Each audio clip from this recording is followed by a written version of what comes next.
How do you surrender? Once you can clean things out, you can clean out disappointment and trauma, then you realize you're still here. Oh my God, you're still here and you're intelligent and you're making a contribution and you're beautiful and you want to make a difference in the world. And then you realize you're in choice. All those things that may have happened to you in the past, maybe you didn't feel like you were in choice because you didn't know any better. You were too young. You were just learning. You're in choice now. Like, I can choose who I text. I can choose who I'm going to give my time to. I can choose to be offended. I can choose to be loved. I can choose to let love in. I can choose to look everywhere in my life for all the things I have that I prayed for years ago. I'm Srini Rao, and this is the Unmistakable Creative Podcast, where you get a window into the stories and insights of the most innovative and creative minds who've started movements, built thriving businesses, written best-selling books, and created insanely interesting art. For more, check out our 500-episode archive at unmistakablecreative.com. Hello, my friend. Hey, Danielle. How's it going? Good. Welcome back to the Unmistakable Creative for the 5th time. Number 5. Am I like a record holder? You are the record holder. I love it. You're not only the only guest to have but appeared 5 times, but you're probably the single-handed largest referrer of new listeners to the Unmistakable Creative. That's because you give great interview. Thank you. Yeah. Well, you are a fantastic guest, so that makes it easy. I wanted to start with something that I haven't asked you before. What did your parents do for a living, and what impact did that end up having on the choices that you've made with your life and your career? My parents for a living, various things. My mother, one of my first memories of being out in the world is my mother taking me with her to college. So my parents got knocked up in high school, and I am the result of that. And so to get her BA, she toilet trained me in the college ladies' room and became a counselor and a therapist. And eventually she was a vocational rehabilitation counselor. So how that impacted me was that going to work with my mom meant that my first art teacher was a gentleman who would be referred to as a little person who did not have use of his arms, who I don't think he had legs. And he taught me how to draw by having a paintbrush in his mouth and working with morbidly obese people and people with severe cerebral palsy and watching my mother place them in jobs. So that just generated a lot of, I think, tenderness in my, I think I came in with a really tender heart, and that was even more tenderizing in the best kind of way. And my parents, and this is the reason they're not together anymore, polar opposites. My dad was a hockey player, ran hockey arenas. It was like just like Canadiana to the max. So, how did that inform me? Tolerance for pain. My dad coming home from the hospital again with a cast. And you know what you do with your cast? You just cut the fucking thing off.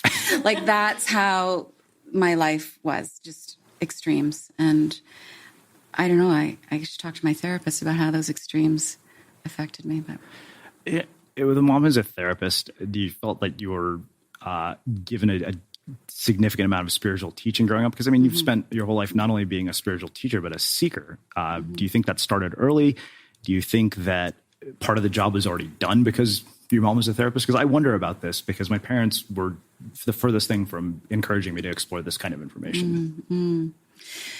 Yeah, I think about not comparing myself at all to Serena and Venus Williams, but they talk about this sense of destiny of, at 3 years old, I think it was their dad put a tennis racket in their hands. Well, when I was like 11, we were reading Wayne Dyer. It's like, I remember Wayne Dyer's Erogenous Zones, one of his first books, and Tibetan Book of the Dead in the house. And then came Louise Hay and affirmations and going to bioenergetic workshops. And yeah, absolutely primed me to be relentlessly neurotic about finding out what the higher truth is. Yeah. How did your understanding of this evolve with age? Because I think about this as a surfer. When I see little kids in the water, I I see them and I think you're not having a spiritual experience, at least not that you know of. But as an adult, I see it as a spiritual practice. So I wonder if I'd read some of these books when I was that age, what my experience would have been like at that age and how reading those same books changes with age, like how you view them differently. I think you feel less lonely. And that's the best reason. It's not, like how cool is it that you could surf and just live and be in that experience? And you're so in it at that age, you're not even reflective. And for me, where I'm at on my path now is, this is going to sound ironic, I actually want to be less of a seeker and more of a liver. I just want to refer to myself for the answers. But yeah, all of the teachings that are out there, yes, technique, yes, how-tos. Yeah, I think the universe runs on the rails of a science. There's something to how we're all kept together, but just to feel like you're not alone. That's the gift of external knowledge. Yeah. You said you want to be less of a seeker, and I wonder, why do we look so much outside of ourselves for answers to all of these things? I think it comes from birth. I mean, this is a really deep question, actually. I think, the seed of mortal coil is there when we are hatched. And I think birth is a gorgeous, traumatic thing. We're declaring ourselves separate from source in a way. And I think we spend so much of our time trying to get back to source. And the route back is love. I mean, it's really, for me, it's the only way home. And I'm very aware at this point in my life that I really just want to go home. Yeah, be home. So there are two things. I think I told you that I hadn't read Desire Map in its entirety until before this interview, and I had a bunch of notes from it. But I remember one line in particular struck me, and I didn't know this about you, that you're an only child. Yes. You can't tell. I mean, look at me. The reason I asked is, I wanted to ask about your parents, but I wonder how the experience of being an only child and the parents that you had and kind of the way they raised you, what impact has that had on the way that you're raising your own son? Like, what have you decided that is worth keeping? Because this is the question that I'm stuck with here is, I think every one of us, basically, we look at our parents and we're like, well, I'm definitely not going to do that because you guys fucked me up. Yeah. Yeah. You owe me a lot of money in therapy bills right about now. Yeah. Well, my son is an only child. And I always thought I would have more than one kid, but marriage did not dictate that. Divorce now. And I'm not that reflective on how I was parented affecting how I parent now. I mean, my tenets of parenting now are, I really believe you cannot ever give a human too much love, too much attention, too much affection. Life is hard enough. Just pour it on. So, now my son is 14. And so that natural separation and recoiling has started to happen. So painful. Nobody tells you about that when your kid doesn't want the hug anymore in front of the school. My other tenet is there is no shaming. There's no shaming and there's no mind tricks. I remember seeing, I think we've all witnessed something like this. Little girl in a department store. The mother is understandably stressed, overwhelmed, whatever's going on. And then comes in that little mind trick that so many parents do where they say, well, I'm leaving. You wouldn't leave your kid in the department store. Why would you lie and create that kind of little traumatic incident with that child? There's so many other ways to cajole and guide and invite and compel children without threatening them. So there's no shame, there's no lying. And I've been very, in terms of parenting, I get asked a lot about being a mother and being an entrepreneur. And I've been really open with my kid about what brings me joy. And there's lots of compromises. When he was little, he watched way more movies than I thought I was ever going to allow him, And I just I got a radio interview and I'm so excited to do it. You get to watch The Incredibles again. And I think it's just so important for your kids to see what lights you up. And that helps them do the math sometimes when you're not always there. And it helps them move towards what is going to light them up. Yeah. We're all shopping for essentials online these days, and now you can get rewarded for it. With a Bank of America customized cash rewards credit card, you can choose to earn 3% cash back on online shopping. The essentials have never felt more rewarding. Visit bankofamerica.com/more rewarding to apply now. Copyright 2021 Bank of America Corporation. Hi, this is Benjamin from the UK true crime podcast, They Walk Among Us. Brought to you by AMC Networks, Shudder is a premium streaming experience that provides a multi-sensory dive into fantastical worlds, offering the very best of old and new horror.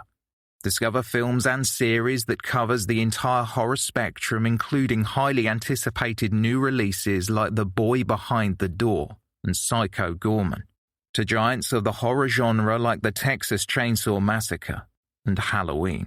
What's more, you can watch one of my all-time favorite films, Mandy, a spiraling, surreal, bloody journey of revenge with visuals that are simply mind-blowing.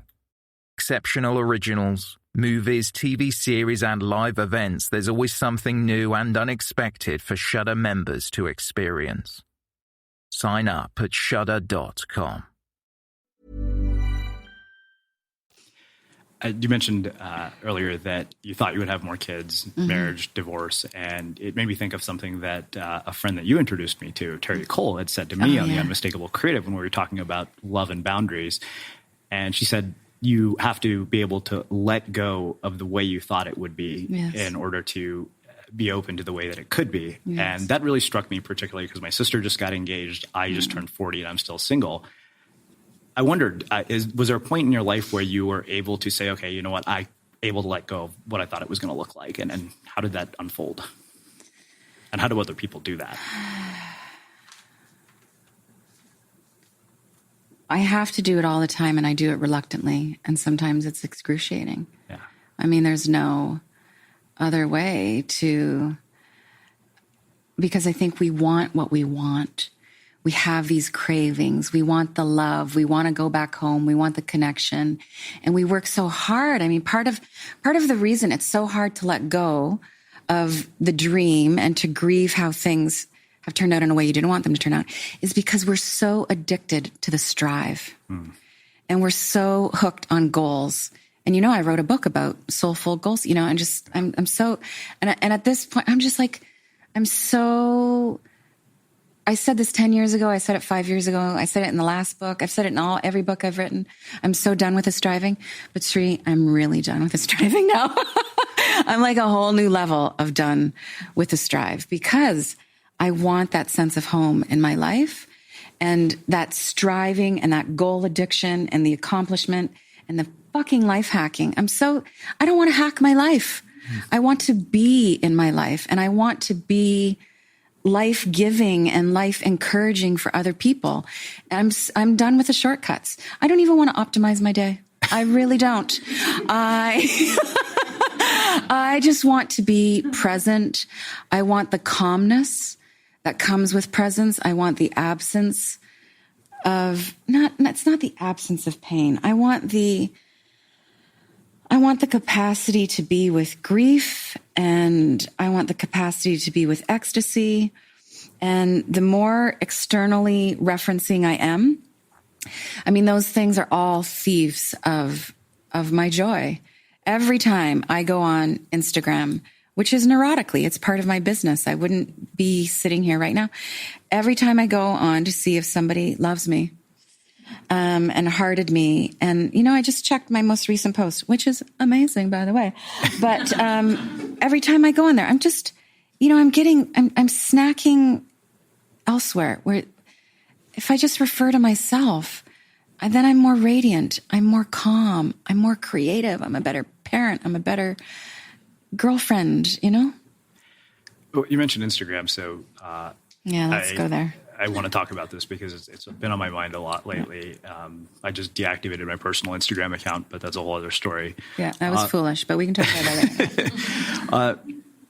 The two things that come from that, I remember you posted a picture of Jaron Lanier's book, 10 Arguments for Deleting Social Media. And I remember thinking to myself, probably because I didn't stick around to read the comments, was like, how has nobody mentioned the irony of this? Of using social media to post about not using social media. Yeah, exactly. But you mentioned that you're tired of striving, and I can't help but wonder if social media amplifies this sense of striving. And I remember I was writing about this the other day. I thought, you look at Instagram, right? Yeah. And at moments, I think that we've confused attention with affection, and the fact that they use a heart as their symbol for digital forms of validation is incredibly telling. Can I just stop you there? That's a truth bomb. We're confusing attention with affection. We are. It's beautiful. Yeah. Thank you. I hope it's becoming just much more widespread in terms of awareness. All of these tools are very intelligently designed to create addiction. A number of the developers of some of these tools, Facebook included, have said they don't even go near their own creations anymore. This is designed to give us the hit. They want that little brain flare that happens. So you stay on that device so that they make more money in the various ways, membership, subscription, and advertising dollars. Facebook is not a democracy. I strongly believe, and, inspired by Jaron Lanier's work around this, that Facebook should be a tool that is free. You really want to change the world? Make this free. Make this really, truly accessible. And by free, I mean advertising free. Because we are paying with our attention, with our emotions, with our time to be on there, and we are being severely brainwashed and interrupted. Now, Facebook has its own kind of personality, its own kind of beast. My experience over the last year has been that it is a playground for vitriol. It's a circus. I want nothing to do with it. I made a huge strategic decision in my business. I haven't been on it in 3 months. That may sound like no big deal to some people listening. It's actually a huge deal when social media is a driver of your revenue. I have 9 people to support that it's a joy to support them. They support me. So yeah, it is a place for cowardly action. And yeah, it's saving lives. And let me back up and say, I am not complaining at all about the power and the beauty and the efficacy and the globalism of technology. Never. It's saving lives. It's bringing us closer together. The bottom line for me is always love. Technology in a huge way is generating a lot of love on this planet. But here's my truth bomb. All communication begins with intention. All communication begins with intention. And the poison and the skewing that social media addiction creates, it pulls us out of our hearts, and it's really messing with our intentionality. We can no longer hear our own inner voice. And so before we engage, if I don't like something, I don't social media about it. There's enough negativity. Why do I, even if it's a shitty movie, I don't want the karma of affecting someone's ticket sales. I don't need that. I just want to be love. I want to be love in every space. And it doesn't mean you know this about me. It doesn't mean I'm not without an opinion. Really everything I'm a stand for is discernment and love with discernment. But all that to say, screw Facebook. And I've gotten to a point, and I see this happening with a lot of friends, that, I remember talking to a friend who wanted to quit smoking, and her way of quitting smoking was she gave herself one weekend and she just smoked her ass off. And she's just going to smoke until she got sick. She just couldn't stand it anymore. And it was effective for her. She had the shakes and everything on Monday morning, but that's been my relationship now to social media. Social media has been a track for my workaholism. Workaholism, we can talk about that if you want. I haven't talked about it publicly yet. But I had to get to a point where my workaholism collided with social media disdain, where I was just like, I do not want to engage in this way anymore. I want to live. I want to cook something. I'm lying. I don't want to cook anything. But I just want to be in my life. I want to live. Yeah. Yeah, so you're talking about workaholism. Yeah. The other thing that really has become deeply concerning to me is that we have created an artificial sense of celebrity with these tools. Yes. And there are moments when I sometimes look at people who follow you and I think that they want to be you. And I wonder, one, what do you have to say about this whole artificial sense of celebrity? Do you think it's done great harm to our culture? Because I think what makes me really aware is when you go to your Starbucks and the barista has no idea who the fuck you are. It's like, you're Srini, who gives a shit? You're just another schmuck ordering coffee. And that is something I think I've highly of yourself, much more aware of, is that we've created this very artificial sense of celebrity, and other people aspire to be something that isn't even real. I don't think that dynamic is anything new. Yeah. I think, you could go back to the white picket fence neighborhood in the 50s. Everybody wanted to be somebody else. Everybody else was faking it. So we've been faking it for centuries. We've been wanting to be someone other than ourselves for centuries. I think what's happened is, obviously it's amplified. And Instagram's a lie. Instagram is a lie, everybody. Hashtag that. Because, first of all, I'll say as somebody who does a lot of stuff, in social media and is public, look, I am not Instagramming my darkest days. And that's my prerogative. I do not have to share my life. I do not have to be transparent. I mean, I'm very vulnerable in conversations.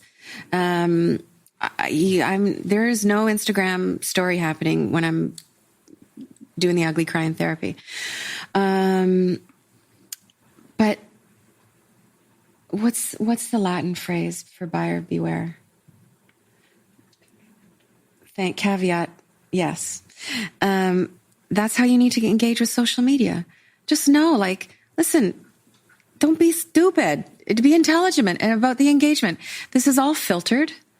I look 10 years younger, probably, I think, because there's this little smiley face thing you can press before you go on your Instagram story. And it just gives this nice little glow. I hope the camera has it right now here.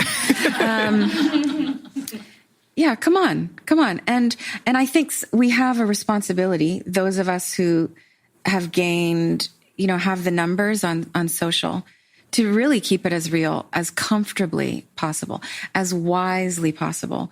It's like, you and I were talking earlier today about book tours and things like that. And I was talking about the stresses of, campaigns that I've done and how I've changed as a result of them.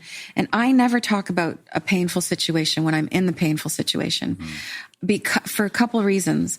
One is because I'm taking, because I want to be useful, then I get all the lessons and I get myself cleaned up and I extract the learnables, and then I'll turn it into a piece of writing or something, I owe that. That's called being professional. But also, I don't want the energetic attention from people when I'm in pain. I don't need you to pray for me. I don't need you to project on me. I don't need you to be happy that I'm suffering, because that happens. I'm just going to go through my thing and teach about it later. There's a vulnerability, an energetic vulnerability that we need to be aware of when it comes to posting stuff on social media. And I feel really passionately about this when it comes to children. And at the same, and let me just say, while I'm passionate about how I conduct myself in my own life with this, I also, with great sincerity, I have very little judgment about people who do it differently. It's their life, it's their child. But I'll tell you how I run my life. My child is 14. You'd be hard pressed to find a photo of him on social. Whenever I do post about him, you don't see his face. Whenever I always ask his permission. It pains me to see photos of children sleeping. I would never do anything with anybody else in terms of posting something on social that I would not want done of myself. Don't take a picture of me while I'm asleep and put it on social media. It's my most vulnerable moment. Don't tell anybody about my tantrum. I'm having a tantrum, So, and everything is energy. That is a morsel of energy that you're putting out of somebody else's being. Be intentional about it. Wow. Yeah. Every company claims to have a single shared vision. But if you're not all working from the same data across functions and departments, you can't really work together. and that can cost you valuable time and resources. With Intelligent ERP from SAP, your entire business has complete visibility to work as one. From sales to HR, from finance to procurement. So you can all share one vision, one plan, and one purpose. Because together works. Learn more at sap.com/ERP together. So there's a number of lines that I underlined when I went through Desire Map, but this one in particular struck me, I think, probably because I've been feeling this way for the last couple of weeks. Sometimes I reached a goal way later than I planned, and even though I'd attained it, I felt like a loser for taking so long to make it happen. I generally feel 5 to 10 years behind on my major life aspirations. Oh, those are my words, yeah. Those are your words. I mean, Yeah. Oh, yeah, loser. Totally. I'm late all the time. do you still feel like that? Do I still feel like that? Well, I think I've been around enough that I really can see the divinity of everything that hasn't gone my way. So for anybody listening who's just like, you're feeling behind the 8 ball and you're thinking you should have the bestseller or the marriage or why did that happen or why'd you get fired? If you're in a dark place, just take one grain of what I'm saying now. Just believe me for a nanosecond that really there is a divine order to things. Every single disappointment, and I've had some significant ones, every failure, every heartbreak, everything that I went after so, vigorously that didn't turn out, thank God. I was spared some kinds of destiny. I just have a deeper level of trust now. Doesn't mean it's easy all the time. Doesn't mean I don't want what I want. Well, I think that, that makes sort of a perfect segue to ask you about this other thing that you just said. You said is when we stop struggling to make something go the way we want it to, our energy shifts. We surrender to what is, and hard as it may be, we become willing to face the facts and become more present. Yes. I think that part of my obsession with attention is that it pulls me into the present. And I realize like the depression is worrying about things from the past that I can't change. Anxiety is worrying about things in the future that I can't control. How do you stop basically struggling to make something go the way you want it to do? Or how do you surrender, I guess is really where I'm going with this. I think you need to clear the trauma from the past. You need to reconcile childhood stuff. You need to reconcile failures you've had as an adult. And you need to clean that out so that you can just create space to be present. So that's the hard work. And that's the work that a lot of us don't want to do because it can be so difficult. And that's, you just find a good therapist and you just scrape that stuff out and you don't stop and you push and you cry and you breathe and you love yourself so deeply that you're going to get to the other side. And I think everybody has that to some degree. And then what was the question I got off on therapy there? How do you surrender? How do you surrender? Once you can clean things out, you can clean out disappointment and trauma, then you realize you're still here. Oh my God, you're still here and you're intelligent and you're making a contribution and you're beautiful and you want to make a difference in the world. And then you realize you're in choice. All those things that may have happened to you in the past, maybe you didn't feel like you were in choice because you didn't know any better. You were too young. You were just learning. You're in choice now. Like, I can choose who I text. I can choose who I'm going to give my time to. I can choose to be offended. I can choose to be loved. I can choose to let love in. I can choose to look everywhere in my life for all the things I have that I prayed for years ago. And I think, and I do write about this in the Desire Map. I think we get so attached to wanting things to be a certain way that we forget, we don't see, a lot of people who want to be in a relationship with a significant other will get this, like I want to meet my person. I want my man. I want my woman. I want my human. And we forget to see that all the qualities that we're craving from that other person exist in our life already. Like there's laughter and there's passion and there's support. It doesn't mean you don't hold the prayer for getting all of that in one package. But my belief is that gratitude is a vibration, and the universe is hearing everything you're saying, and it will respond because we're in a co-creative relationship with life. I'm in this with God. I'm not asking God to take the ball and run for it every day for me. Sometimes, yeah, Jesus, take the wheel. But I'm going to show up because I'm in choice. And that means I've got to say, I'm so grateful for the love I have. And I think that cues the cosmos to give me more of that. And that does not mean I don't struggle with deep longings for particular things. But that's the difference between being the agent of your life, and being a victim of your life is I don't want to rest in the craving. I'm going to do something about it. I'm going to be grateful and I'm going to show up.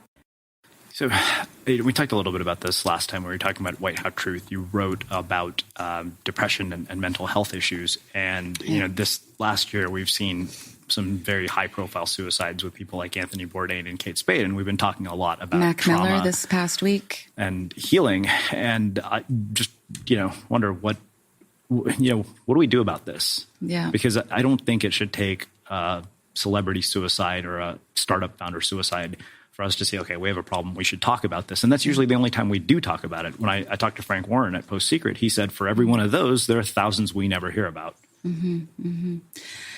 I think we need to share our stories. This is the beauty of media and what you're doing, just asking this question. I mean, I just put a post. It's it's very timely. I'm not sure when this airs, but right now we're having this conversation during the U.S. National Suicide Prevention Week.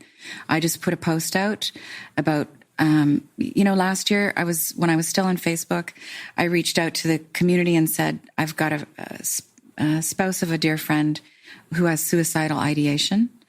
And, we were kind of working around the clock to make sure he was going to be safe. And so we curated all the responses we got. And it's the first time I've ever put a post out and said, with all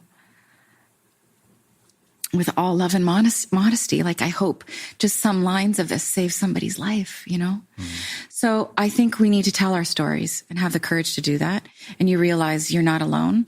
Like I can tell you, I'm just coming off of 4 days of like this intense therapy intensive where I really had to string myself together with chicken wire to suit up and show up today. I'm like, I'm here and I'm good, everybody. But that's important to know. Like, I'm going to look all foxy on Instagram today. But 3 days ago, I was working on childhood stuff and love stuff. And because that's what it takes for me to really show up. So there's that. I think we need to tell our stories. I think we need to really look at our addiction to social media and what it's doing to our brains. This is a big, big problem that I think is going to, it's in pandemic proportions to what it's doing to brain chemistry. And I think we need to, this is so lofty and esoteric, but we need to make love the bottom line. Greed is usurping love in every segment of society. And no matter where we're at, whether we're running for political position or we're a teacher, or we just want to be the best significant other, we need to be asking ourselves, really, what would love do right now? And love is not that interested in profit. It's not that interested in looking good. And it's certainly not interested in the little likes that you're getting on your Instagram feed. It's present and it's forgiving and it's tender and it's courageous and love has you talk to other people. We're living, part of the situation with social media is we're just becoming more and more partitioned and we're being fed things according to our interests.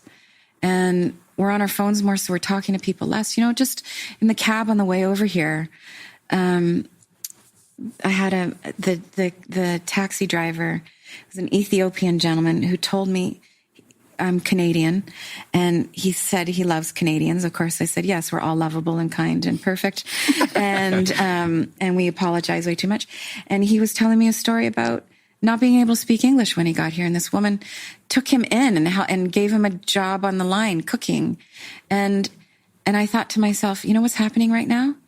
I'm not on my phone. checking my Instagram while he's driving me. I'd put my phone away. And that's why that conversation happened. And because I'm Canadian.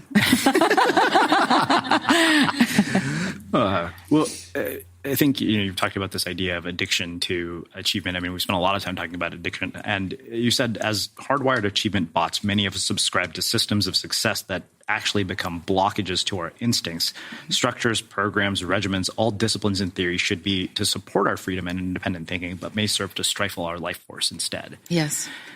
And, you said that profit and greed are driving so much of society, and they coexist with this. And this is a really weird and esoteric question, but do you think that long-term capitalism is the way that we're going to organize society? Is it a sustainable way to organize society going forward? No, it's not sustainable. I mean, look at the mess we're in because of capitalism. Greed is eclipsing things. So I think a holistic if capitalism is going to get us where we want to go, first of all, we need to be clear on where we want to go. And we need to have the self-agency to have a vision of what our ideal future is. We're so fucking numbed out. We don't even know what ideal is anymore. I mean, this is why I'm so interested in the conversation around knowing how it is that you want to feel, what I call your core desired feelings. So if capitalism does not become, in my definition, truly holistic, and have a triple bottom line. Can we at least have a triple bottom line? Can we start there at the basics? It's just it's raping the earth. It's food secured. I mean, I could go on, Sri. Where do you want me to go with this? Like, it's big. Really, really, this is the ideal, is that capitalism, or let's just say commerce, is used as a tool to create positive social change. And if it's not creating positive social change, it's not enabled to exist. That's it. It's got to check all the boxes. Is this good for humanity? Check. Is this sensitive to the environment? Check. Is this moving us forward? Check. And the reason it's so difficult to get there, other than the fact that we're numbed out and detached, is because we'd have to slow down. And we're on this runaway train of innovation. Innovation breeds innovation. And, innovation most certainly can come from the heart, but it's also a very intellectual, ego-driven pursuit. I am personally not that interested in innovation in my own life. I used to identify with it. I want to innovate in business and I don't, I'm interested in depth and sincerity. And yeah, sorry, that was a very esoteric. I don't think that my answer will go over very well in Silicon Valley, but I don't care. Yeah. When it comes to this issue, what do you think the role of the individual is, and what do you think the role of institutions should be to get us from where we are to ideal? Well, individuals make up the institution. So the role of individual is everything. And what happens is, when you do your work as an individual, when you really devote to, what I would call a path of light and of consciousness and of making a contribution and of kindness, when you do the work to respect yourself, you cannot help but feel connected to other people. You will be kinder. I just had the most beautiful conversation with a friend a few weeks. And he said to me, Danielle, you can't save every fish in the sea. And you can't clean up every plastic bottle on the beach. And, I'm really in this passage of realizing that, and really just, how am I going to stay in my lane and stay sane and not cry in my kitchen every morning because of the headlines and really show up to contribute. And he said, don't you think if we just were better to each other in our neighborhoods, somehow that would affect the pollution that's happening in the oceans? And it's a long way to get there. But the answer is yes, because love makes you more conscious and intelligent and inclusive. And love has you always looking for a solution for your neighbor. So you and I are both media creators. We both tell stories. Media in particular, I think, is in an age of major change given the political climate in the United States. Yes. I think that the media that you consume largely determines your version of reality. It does. And I wonder what you feel your responsibilities are as somebody who creates media, knowing that this is happening. And what do you feel my responsibilities are? Be you. I'm going to be me. I'm going to talk about what I'm passionate about. Let me back up and say, I'm going to have the courage to talk about what I'm passionate about, because you cannot be a media creator and have thin skin. You will get pushback. You will lose friends. You will be, at some point, I hope it doesn't happen, but at some point it's very possible you will be very misunderstood and ganged up on. And those are painful crucifixions that sometimes happen when you're in the public eye. But yeah, just have the courage and the conviction to be yourself in that space. Yeah. And I think it's so out of control. I mean, everything I take in now, I'm just like, big grain of salt. Like, you're going to believe that? You're going to choose to believe that? You know, my kid came home the other day and said, yeah, the scientists and coconut oil. I was like, you just fell for it. That was the production value of this lecture was high. Someone was slamming coconut oil. What's your body say about coconut oil? Are we going to cook with it? Are we going to, it has to be that everything. What does your intelligence say? What's your intuition say? That's all you got. The tool of the future is your intuition. It's going to be all we have to separate lies from truth. It's such a mess. You gotta hone your psychic telephone if you're going to navigate from here on forward. I think it's interesting you brought up being misunderstood, because my first exposure to somebody who was an incredibly high-profile media figure was Glenn Beck, and I remember the response from my audience to the fact that I was going to go and meet this guy. There are a lot of things that really struck me about the perception that media creates and the reality of the person, and I was shocked at how nice he was and how different he was than I thought. I know he said some awful things. Yes, but we're responsible for so let's talk about Glenn just as a persona. I mean, we're responsible for how we're showing up. So why is he not? Let me even take Glenn out of the scenario. Yeah. Why does a person not come off as nice, as, I hate the word nice, but as kind, as open-minded, because a lot of us in this space want shock value. We get seduced by this persona we create. And why do we create the persona? Because we want the job. Why do we want the job? I mean, it all goes back to, are we going to make the money? And you have to be willing to change. I don't want to be fixed into a version of DL. I want to show up as who I am now. And, that takes some doing. It takes some therapy. Yeah. Speaking of money, this is another thing that really struck me from Desire Map. You said, I don't run my business according to measurable objectives. We don't have targets that we work toward. There are lots of things I could be quantifying and point my effort toward, like the number of subscribers to my website, books sold, Facebook fans, quarterly revenue. All of these numbers directly impact my bottom line and, for that matter, my happiness, but they don't guide the ship. What guides my ship is a singular foundation of intention, making stuff that feels good to make.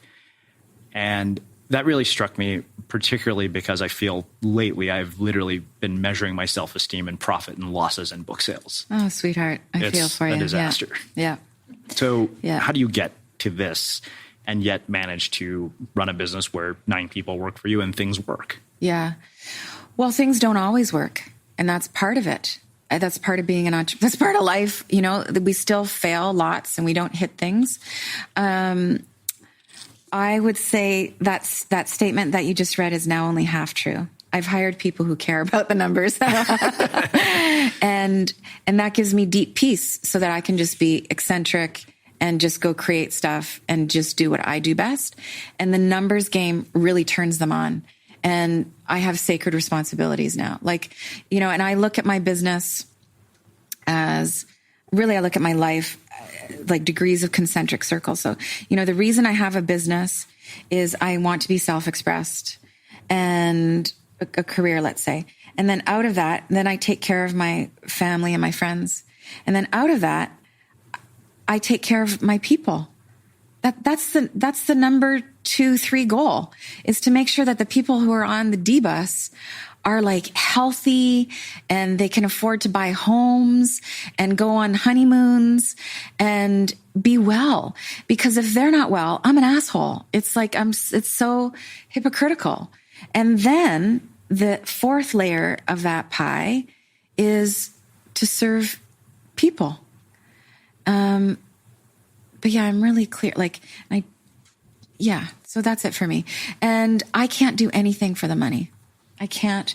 I've done it before. It's painful. I lost sleep at night. It's easy to say when your business is ticking along, and we still got to hustle. It's not like, I got a mortgage and, but it's never, you've interviewed how many people? 700 now? Yeah. Out of 700, how many people have said, don't do it for the money? Most of them. Yeah. Actually, pretty much all of them. Yeah. Even the ones who have a lot of it. Even the ones who have a lot of it. And I'll tell you what one of my shrinks says about the money. It's never enough. And out of the high net worth people that I've talked to, there is that, because I'll go right into interviewing anybody, right? And it's never, the money is never enough. So you've got to find your enough in other places. Yeah. So you brought up this idea of enough, and I had a conversation with a woman named Sasha Hines who had talked to me about this very idea and hedonic adaptation and why we're so dissatisfied even when we do get to the so-called goalpost and how it just keeps moving and moving and moving. Do you think it's possible to get off the hedonic treadmill? Oh, I hope so. God, I hope so for us. I mean, it seems that the entire economy depends on our ability to us staying on this hedonic treadmill. Yes, all capitalism, media, and advertising depends on you thinking you're a loser. And you're too fat, and you're behind, or you're too brown, or you're too white, or you're too curvy and too thin in the wrong places. Like, it's all based on a scarcity model. We are eating a diet of scarcity all the time, even literally. I mean, so much empty calories and no real nutrition in what we're eating. We need to do a podcast just on food security. So is it possible to get off? Yes, it's possible. And the people who are getting off of it need to tell their stories that, we are voting with our hearts. We are eating. We're a stand for nutrition. We're going to do, this is what love looks like in commerce. This is what courage looks like on social media. The future depends on us getting off that treadmill. Your sanity depends on us getting off that treadmill. Everything you want, this is it. Everything you want, the love and the sexiness and the being of service and the connection and that sense of home wherever you go depends on you getting off that treadmill of scarcity. Wow. This is another thing that really struck me in the book, particularly because I'm thinking a lot about how social programming impacts our lives. You said we can inherit ambitions like we inherit eye color and vocal tone. Sometimes inherited dreams are a perfect part of our soul's unfolding. In divine convenience, we're born into families or cultures that have just the right business or lifestyle for us because it's the exact same amount we're called to live. It feels like a perfect fit. I thought about that a lot because of the fact that I grew up in an Indian culture where we're encouraged to do certain things, mainly just become doctors and lawyers and engineers. And then I look at this and I think about the fact that people look at you and they inherit ambitions from somebody that they look up to, even though they're not their own. Mm-hmm. I know because I've done it. Mm-hmm. How do you let go of inherited ambitions when they've been so deeply woven into your life? Mm-hmm. Almost to the point of you being unaware of them. Well, I think looking up to someone and having aspirational ambitions is a super cool thing. Yeah. I mean, I get asked a lot about how do I find a mentor? I'm like, you don't need to find a mentor. There is no magic mentor. Just look at the people you admire and see what they're doing. And there's so much to learn there. So it takes a lot of courage. I mean, inherited ambitions is its own kind of treadmill. And I think we need to consider that thought forms and ideologies get baked into our DNA and it needs to be questioned. It's like, I'm going to have to pull out some Walt Whitman now. It's like, examine all that insults your soul and your very flesh shall be a great poem. Like you've got to just wide awake living, no lives half lived. Question everything. Question. Yeah. No assumptions. about, is this the right way? Is this the wrong way? And while you're questioning everything, you're going to realize that you're in this grind of just wanting to love and be loved. It will all, I used to, in my early days, I did one-on-one, I would call them strategy sessions. I never called myself a coach, right? And there was this exercise I used to give to people where they would say, always towards the end of a conversation about their new business and their entrepreneurial path, their fear would come up. It's always the last 10 minutes of the conversation. You get the diamond. And they was, I can't do it. I don't. And they would give me a list, 10 reasons why they couldn't pull it off. And I'd say, okay, we got in the next 9 minutes, let's do this. Why are you afraid to launch? I'm going to keep asking you this question. And they would say, I might not be able to pay rent. Why are you afraid to launch? I might I default on a bank loan. Why are you afraid to launch? And you get down and they go, because I want my father to be proud of me. Every time it was something about what someone else thought of them. Not what the bank thought of them, not what their audience or their potential customers thought of them, but someone whose opinion really mattered to them was driving their fear of launching, literally or metaphorically. That's not necessarily a bad thing if that person is worthy of your love, to win. There are some people worth working for, worth trying to please, because they will walk into a burning building for you. That's a very small amount of people for most of us in our lives. So everybody else can suck it. Just launch. Yeah. Yeah, I had a conversation with a guy named Bill Dershowitz. Wrote a book called The Miseducation of the American Elite. And he was talking about how often achievement, acceptance to prestigious colleges, accolades, all these things basically are just a stand-in for parental approval, because we're conditioned from a very early age, particularly at my house, where nobody put our report cards on the fridge. It was like, you got straight A's. It was like, well, this kid at school gets $5 for every A. My dad's like, you get a meal every week. So we're done here. This negotiation is over. Yeah. Is there a point at which you think that we do let go of that need for approval? Yeah, I realize exhausted. You let go. I realize that my parents aren't going to live with the consequences of my choices, but I know that somewhere deep down there's this still small part of me that's like, okay, I want you guys to approve in some way or another. Sure, and some of that is so natural and healthy, and some of you still wanting your parental approval is like, we want to be seen and heard and loved. It's like human nature, and we get talked out of wanting to be seen and heard and loved. We put up with so much shit in the name of being tougher. And, and we suffer without respect. Like, it's okay to treat me like that. No, it's not okay. So there's that. Some of it is like healthy, natural. And some of that is just, that's love. You want to please your parents. You want to give them joy and comfort and happiness. It's like so healthy. But let's just be clear on what pieces are, you're filling the hole in your soul, and it's really love, and it's just some beautiful mess, What was the question? I think you answered it. Okay. Wow. Well, I think that as always, you've kind of rocked the mic and given us a lot to think about. So I want to finish with my final question, which I've at this point asked you probably 3 or 4 times. Okay. What do you think it is that makes somebody or something unmistakable? What do I think it is that makes somebody unmistakable? I don't know if I've said this before, but today I will say the courage to do the work, to be fully self-expressed, and to know that you being yourself is a great act of service to other people. So I would say it's a boldness to get in there. Yeah, do the work. Well, I think that makes a really fitting and poetic end to a really thought-provoking, beautiful, and insightful conversation. Always, always, always. Anytime. So great having conversations with you. Yeah. Likewise. And for everybody listening, we'll wrap the show with that. Thank you for listening to this episode of the Unmistakable Creative Podcast. While you were listening, were there any moments you found fascinating, inspiring, instructive, maybe even heartwarming? Can you think of anyone, a friend or a family member who would appreciate this moment? If so, take a second and share today's episode with that one person, because good ideas and messages are meant to be shared.